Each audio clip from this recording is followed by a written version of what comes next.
Halo. Ni hari Wak malas bikin konten oh. Wak kasih tahu sama yolang, itu hari Wak ada angkat belt Kamen Rider punya.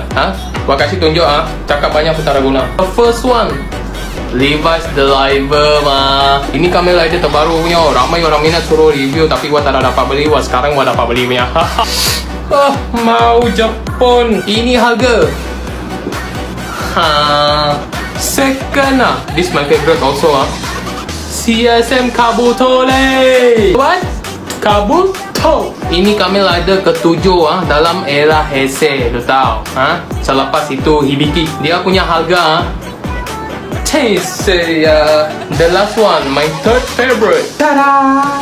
Berat dan besar kan? Tapi tak sebesar kita punya dosa. Okey dia. CSM Blade sudah lama Wak mau angkat tapi Wak tak ada wang. Sekarang sudah ada wang, tahu semua. Ini barang punya harga